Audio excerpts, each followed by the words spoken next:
31 31واں روزہ رکھے گا۔ Pregnant women روزہ رکھنے سے اپنی صحت یا بچے کی صحت خراب ہونے کا اندیشہ ہو، روزہ قیامت کے دن عرض کرے گا، یا اللہ اس بندے نے میری وجہ سے کھانا چھوڑا، اسے بخش دے۔ نیت صرف دل کے ارادے کو کہتے ہیں۔ ایسا شخص شرعاً معذور ہے، وہ روزہ نہ رکھے۔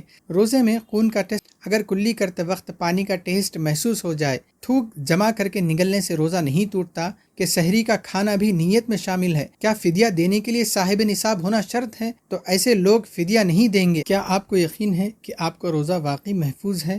کہیں ایسا تو نہیں کہ ہم روزے کی حالت میں ایسے کچھ کام کر رہے ہوں جن سے ہمارا روزہ ٹوٹ جاتا ہو اور ہمیں اس کی خبر بھی نہ ہو۔ السلام علیکم ورحمۃ اللہ وبرکاتہ۔ ہر روزے دار کے لیے یہ جاننا انتہائی ضروری ہے کہ کن کاموں سے روزہ ٹوٹ جاتا ہے اور کن کاموں سے روزہ نہیں ٹوٹتا۔ جس طرح ہر عاقل بالغ مسلمان پر روزہ فرض ہے، بالکل اسی طرح روزے کے مسائل کا جاننا بھی نہایت ضروری ہے، کیونکہ عبادت صرف نیت سے نہیں ہوتی بلکہ صحیح علم سے قبول ہوتی ہے۔ آئیے ہم روزے کے مسائل کو ایک ایک کر کے سمجھتے ہیں۔ سب سے پہلے وہ کام جن سے روزہ نہیں ٹوٹتا۔ بھول کر کھا پی لینا۔ اگر کوئی شخص روزے کی حالت میں بھول کر کھا پی لیتا ہے تو روزہ نہیں ٹوٹتا، کیونکہ نبی کریم صلی اللہ علیہ وسلم کی حدیث ہے، من نسی وهو صائم فاکل او شرب فلیتم صومه فانما اطعمه اللہ وسقاہ۔ جو شخص روزے کی حالت میں بھول کر کھا پی لے تو وہ روزہ اپنا پورا کرے، کیونکہ اللہ نے اسے کھلایا اور پلایا۔ خون کا ٹیسٹ یا ہجامہ کرانا۔ روزے میں خون کا ٹیسٹ کروانے سے یا ہجامہ کروانے سے روزہ نہیں ٹوٹتا، البتہ خون اتنا زیادہ نہ نکالا جائے کہ کمزوری آ جائے۔ انجیکشن، ٹیکہ یا ڈرپ لگوانا۔ روزے میں انجیکشن یا ٹیکہ لگوانے سے روزہ نہیں ٹوٹتا، اسی طرح گلوکوز یا ٹرپس لگوانے سے بھی روزہ نہیں ٹوٹتا، مگر بلا ضرورت ایسا کرنا مناسب نہیں ہے۔ شوگر کے مریض کا انسولن لینا۔ ڈائبٹیز شوگر کے مریض کا روزے کی حالت میں انسولن لینے سے روزہ نہیں ٹوٹتا، کیونکہ یہ رگوں میں جاتا ہے، نہ کہ پیٹ میں معدے میں جاتی ہیں یہ دوائیں۔ آکسیجن کا لینا۔ آکسیجن کے ذریعے سے جو سانس لی جاتی ہے اس سے روزہ نہیں ٹوٹتا، البتہ آکسیجن میں دوا ملی ہو جو سانس کے ساتھ حلق میں چلی جائے تو روزہ ٹوٹ جاتا ہے۔ سونگھنے والی دوائیاں۔ کچھ دوائیاں جیسے ہومیوپیتھک میں کچھ دوائیاں ایسی آتی ہیں جو صرف سونگھی جاتی ہیں، انہیں کھانا یا پینا نہیں ہوتا، ان سے روزہ نہیں ٹوٹتا۔ اسی طرح بلا اختیار مچھر یا مکھی کا حلق کے اندر چلے جانے سے روزہ نہیں ٹوٹتا۔ خود بخود خے ہو جانا۔ اگر خود بخود خے ہو جائی، چاہے منہ بھر کے ہی کیوں نہ ہو، اس سے بھی روزہ نہیں ٹوٹتا۔ دانتوں سے خون نکلا مگر حلق کے نیچے نہیں گیا، اس سے بھی روزہ نہیں ٹوٹتا۔ نائٹ فال ہو گیا۔ اگر کسی کو احتلام ہو گیا اور غسل کی ضرورت ہے مگر وقت کم ہے تو پہلے سحری کر لے، پھر فجر کا وقت غسل کر لے تو روزے پر کوئی اثر نہیں ہوگا۔ اسی طرح دن میں سوتے ہوئے احتلام ہو جائے تو بھی روزہ نہیں ٹوٹتا۔ گرمی کی وجہ سے یا ٹھنڈک حاصل کرنے کے لیے پانی نہانے سے بھی روزے پر کچھ اثر نہیں ہوتا۔ یہ کہنا کہ اس سے روزہ ٹوٹ جاتا ہے، یہ بات غلط ہے۔ کلی کرنا اور پانی کا ذائقہ محسوس ہونا۔ اگر کلی کرتے وقت پانی کا ٹیسٹ محسوس ہو جائے، جیسا کہ بور کا پانی کھارا ہوتا ہے تو اس کا ٹیسٹ ہماری زبان پر محسوس ہو جاتا ہے، اس سے روزہ نہیں ٹوٹتا، کیونکہ ٹیسٹ برڈز زبان پر ہوتے ہیں نہ کہ حلق میں۔ البتہ حلق کے نیچے سے پانی چلے جائے تو روزہ ٹوٹ جاتا ہے۔ کان کا میل صاف کرنا، ناخن یا جسم کے کسی بھی جگہ کے بال صاف کرنے سے روزہ نہیں ٹوٹتا۔ سحری کے بعد پان کا اثر باقی رہنا۔ اگر سحری میں پان کھایا اور منہ اچھی طرح صاف کر لیا مگر ہلکی سی لالی باقی تھی تو روزہ متاثر نہیں ہوگا۔ اگر تھوک میں لالی آئی اور اسے نگل گیا تب بھی روزہ نہیں ٹوٹتا۔ ناک کا سڑکنا۔ ناک صاف کرتے وقت ناک کا پانی حلق میں چلے جائے، جیسا کہ اس طرح کرنے سے اگر ناک کا پانی حلق میں چلے جائے تو اس سے روزہ نہیں ٹوٹتا۔ اگر ناک میں دوا لگی ہو اور وہ دوا حلق میں چلی جائے تو تب روزہ ٹوٹتا ہے۔ تھوک جمع کر کے نگلنا۔ تھوک جمع کر کے نگلنے سے روزہ نہیں ٹوٹتا۔ روزے میں مسواک کرنے سے روزے پر اثر نہیں پڑتا، بلکہ مسواک ہر وقت کرنا مستحب ہے، چاہے وہ نیم کی لکڑی ہو یا کسی اور کی لکڑی، مگر ٹوتھ پیسٹ استعمال نہیں کرنا چاہیے۔ سرما یا آئی ڈراپ کا استعمال کرنا۔ روزے میں سرما لگانے سے یا آئی ڈراپس جیسا کہ آنکھ میں دوا ڈالنے سے روزہ نہیں ٹوٹتا۔ عطر یا کسی بھی طرح کی خوشبو سونگھنا۔ عطر یا خوشبو سونگھنے سے روزہ نہیں ٹوٹتا، اسی طرح وکس اور تیلم کی بو سونگھنے سے بھی روزہ نہیں ٹوٹتا۔ دھول کا حلق میں چلے جانا۔ اگر دھول یا مٹی بلا اختیار حلق میں چلی جائے تو روزہ نہیں ٹوٹتا۔ اسی طرح بغیر ارادے کے اگر دھواں حلق میں چلے جائے تو روزہ نہیں ٹوٹتا، البتہ جان بوجھ کر بیڑی یا سگریٹ کا دھواں اندر لینا روزہ توڑ دیتا ہے۔ انہیلر کے استعمال کا مسئلہ۔ انہیلر کے بارے میں علماء کے درمیان 3 اقوال پائے جاتے ہیں۔ پہلی رائے، ایسا شخص شرعاً معذور ہے، وہ روزہ نہ رکھے، صحت یاب ہونے کے بعد ان روزوں کی قضا کرے۔ دوسری رائے، وہ روزہ بھی رکھے اور انہیلر بھی استعمال کرے، اس سے روزے پر کوئی اثر نہیں ہوگا کیونکہ وہ مجبوری کی حالت میں ہے اور بعد میں قضا بھی لازم نہیں۔ تیسری رائے یہ آتی ہے، روزہ بھی رکھے اور انہیلر بھی استعمال کرے تب ضرورت ہو، پھر صحت یاب ہونے کے بعد احتیاطاً قضا بھی کر لے، اور اگر ساری زندگی صحت یاب نہ ہوا یعنی ساری زندگی اسے انہیلر کی ضرورت ہو تو فدیہ ادا کرے۔ یہ قضا کرنا لازم نہیں کہا گیا بلکہ احتیاطاً ایسا کرنے کی رائے دی گئی ہے۔ اگر آپ نے ابھی تک ہمارے چینل کو سبسکرائب نہیں کیا ہے تو براہ کرم ضرور سبسکرائب کر لیجئے تاکہ ایسی ہی دینی اور اصلاحی باتیں آپ تک پہنچتی رہیں۔ اب ہم ان کاموں کا ذکر کریں گے جن سے روزہ ٹوٹ جاتا ہے اور جن سے بچنا ہر روزے دار کے لیے انتہائی ضروری ہے۔ یاد رکھیے، بسا اوقات انسان لا علمی میں یا لاپرواہی میں ایسے کام کر لیتا ہے جن سے روزہ ٹوٹ جاتا ہے اور اسے احساس بھی نہیں ہوتا کہ اس کا روزہ کب ختم ہو گیا، کیونکہ روزہ صرف بھوک اور پیاس کا نام نہیں بلکہ روزہ ایک امانت ہے اور امانت کی حفاظت علم کے بغیر ممکن نہیں۔ اب ہم ترتیب کے ساتھ ان کاموں کو سمجھتے ہیں جن سے روزہ ٹوٹ جاتا ہے۔ دھواں کا اندر چلے جانا، جان بوجھ کر اگربتی یا سگریٹ کا دھواں ناک یا منہ کے ذریعے سے اندر چلے جائے تو روزہ ٹوٹ جاتا ہے۔ جان بوجھ کر قے کرنا، اگر روزے کی حالت میں جان بوجھ کر قے کی جائے یعنی وامٹنگ کی جائے تو روزہ ٹوٹ جاتا ہے۔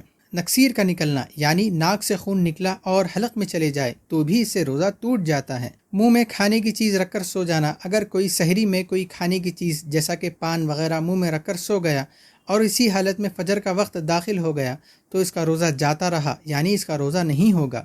کلی کرتے وقت پانی کا حلق میں چلے جانا، اگر کلی کرتے ہوئے پانی بلا اختیار حلق سے نیچے چلے جائے تو روزہ ٹوٹ جاتا ہے۔ کان یا ناک میں دوا ڈالنے سے بھی روزہ ٹوٹ جاتا ہے۔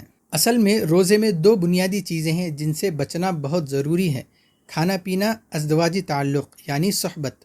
اس کے علاوہ بھی اگر آپ کے کچھ سوالات ہیں یا کوئی بات سمجھ نہیں آئی تو پلیز کامنٹ میں ضرور پوچھیے، انشاءاللہ جلد سے جلد آپ کو ریپلائی دینے کی کوشش کی جائے گی۔ ہمارے یہاں ایک بات بہت عام ہے، سعودی عربیہ سے عید کرنے کے لیے ہندوستان آتے ہیں۔ اگر کوئی شخص سعودی عرب سے ہندوستان آتا ہے اور وہاں اس کے 30 روزے پورے ہو چکے ہیں تو کیا وہ 31واں روزہ رکھے گا؟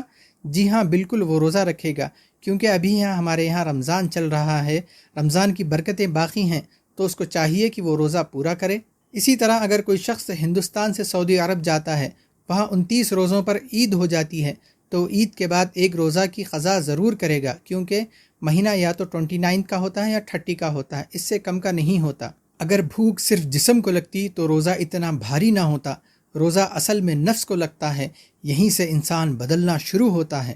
روزہ صرف صبح سے مغرب تک کھانا پینا چھوڑ دینے کا نام نہیں، بلکہ روزہ بھوک میں صبر، تنہائی میں تقوی اور ہر حال میں اللہ کا احساس۔ جب انسان اکیلا ہوتا ہے، پانی اس کے سامنے ہوتا ہے، کوئی دیکھنے والا نہیں ہوتا، پھر بھی وہ نہیں پیتا، یہی روزہ ہے، یہی تقوی ہے۔ اللہ تعالیٰ کو نہ ہماری بھوک کی ضرورت ہے نہ ہماری پیاس کی۔ روزہ اس لیے فرض کیا گیا تاکہ تقوی پیدا ہو۔ روزہ ہمیں یہ احساس دلاتا ہے اللہ تعالیٰ مجھے ہر وقت دیکھ رہا ہے، تبھی تو انسان اکیلے میں بھی کوئی کھانے کی چیز کھاتا نہیں اور نہ پیتا ہے۔ جب یہ احساس دل میں اتر جائے تو جھوٹ، غیبت، حرام نگاہ خود بخود چھوٹنے لگتی ہے۔ اسی طرح غریبوں کا درد محسوس ہوتا ہے، نفس پر قابو حاصل ہو جاتا ہے۔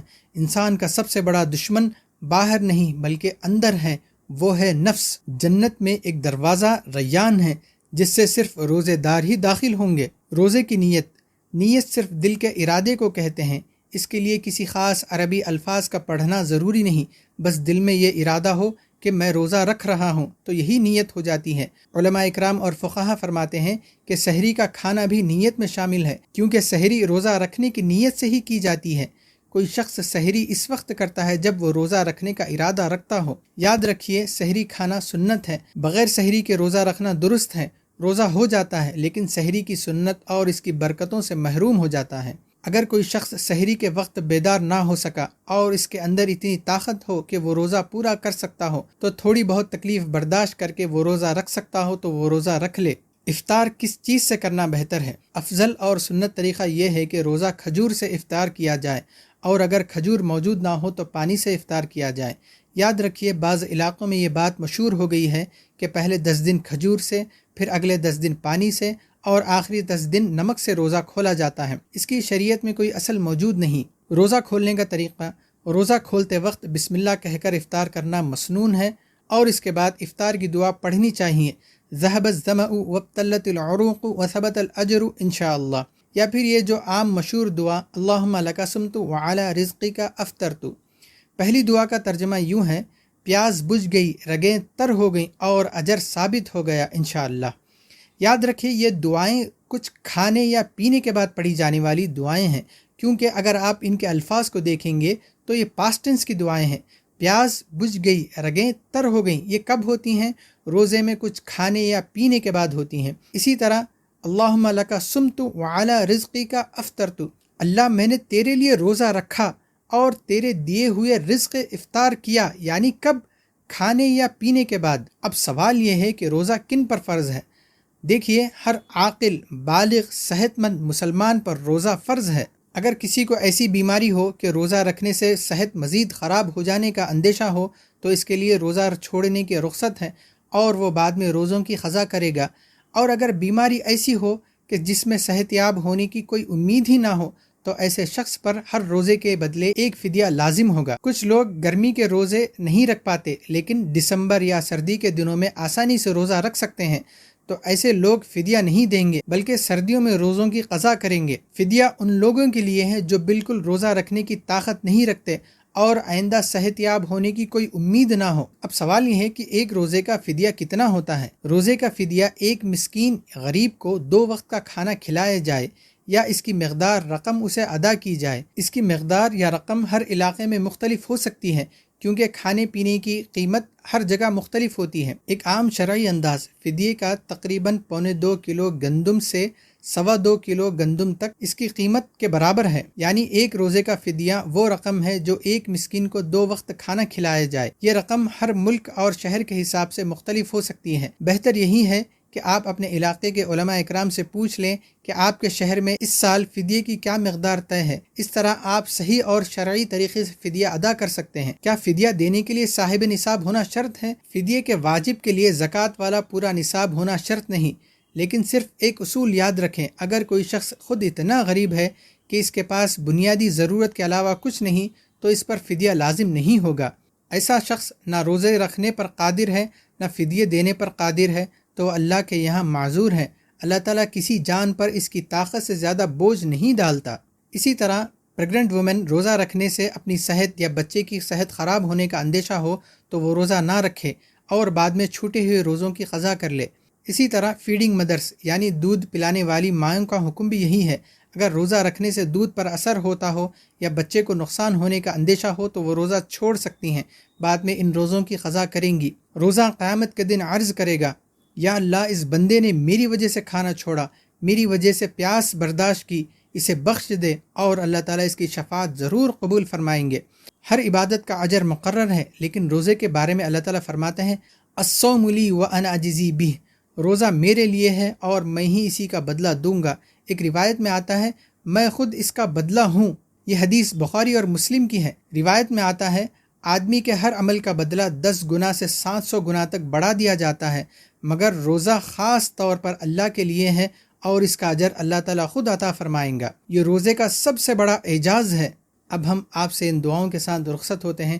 اللہ تعالیٰ ہمارے روزوں کو اپنی بارگاہ میں قبول فرمائے اور جنت کے اس خاص دروازے ریان میں ہمارا نام بھی شامل فرمائے۔ اللہ تعالیٰ ہمارے تمام گناہوں کو، کوتاہیوں کو معاف فرمائے۔ اے رب کریم، ہمارے ماں باپ، ہمارے خاندان، ہمارے تمام رشتہ دار اور تمام اہل ایمان کی مغفرت فرمائے۔ پیارے اللہ، ہمیں دنیا میں عافیت اور آخرت میں نجات عطا فرمائے۔ آمین یا رب العالمین۔ اگر آپ پرسنل پر کچھ بات کرنا چاہتے ہیں تو میرا ٹیلی گرام لنک پن کامنٹ میں موجود ہے، آپ وہاں بات کر سکتے ہیں۔ اس سے فائدہ یہ ہوگا کہ نہ میرا نمبر آپ تک پہنچے گا نہ آپ کا نمبر مجھے نظر آئے گا۔ اس طرح ہماری بات چیت بھی ہو جائے گی، آپ کے سوالوں کا حل بھی ہو جائے گا۔ السلام علیکم۔